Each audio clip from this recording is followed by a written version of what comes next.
There are two major strategies crypto traders use to earn passive income in crypto, and they are staking and yield farming. So which one is more profitable? Let's start first with their definition. Yield farming is a way to generate cryptocurrency reward by providing liquidity to decentralized exchanges like Uniswap or lending platforms like Aave. You provide liquidity to a DEX by depositing your crypto assets into a pool. Other traders trade that pool, and you earn a part of the transaction fee that they pay. And sometimes you also earn a token. For lending, you earn reward from interest paid by borrowers. On the other hand, staking is a way to earn cryptocurrency reward by validating transaction on a proof of stake blockchain.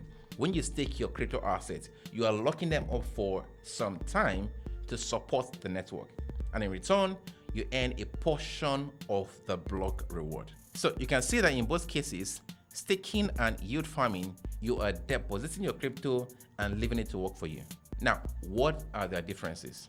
In staking, you are locking up your assets, meaning you cannot move them around during the staking period. But for yield farming, you can move your assets across different DEXs for higher yield. Does this then mean that yield farming is more profitable than staking?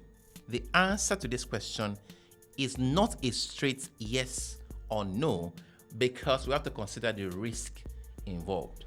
For staking, if you stake on a reputable network that is here to stay, that the price of the token always comes back stronger in the bull season, even though it went down in the last bear season, like Ethereum, then the risk is greatly diminished. But other coins like NEO and EOS, although they did well in the last bull season, but they did not reclaim their price points that they lost in the previous bull season.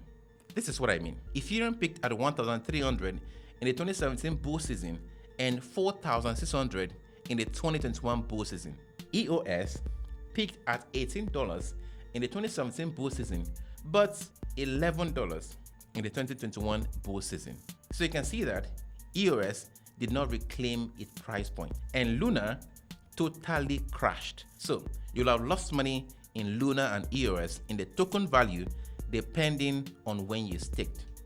And for Ethereum, you can always wait it out and make even more money in the bull season. Another risk associated with staking is slashing. If you stake through a malicious validator and its token gets slashed, yours will be slashed as well. But this rarely happens. Now, what are the risks associated with yield farming? There are majorly two: a permanent loss and smart contract exploits. $2.7 billion was lost in smart contract exploits in 2022, and in the first quarter of 2023, $735 million was lost in smart contract exploits. That said, if we take the best of staking and the best of yield farming is still significantly more risky. But in terms of profitability, we can say that yield farming is more profitable because it allows you to earn reward from two sources: trading fees and APY. But when you stake your crypto, you only earn reward from the block reward.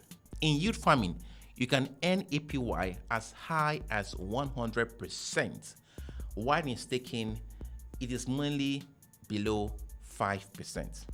So in summary, yield farming is more profitable investment than staking, but it is also significantly more risky.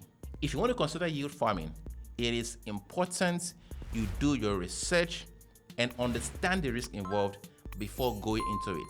And I recently launched a Phoebe, a crypto trading school where you can learn how to trade profitably. Click the link in the description to get started. I'll see you there and in the next video.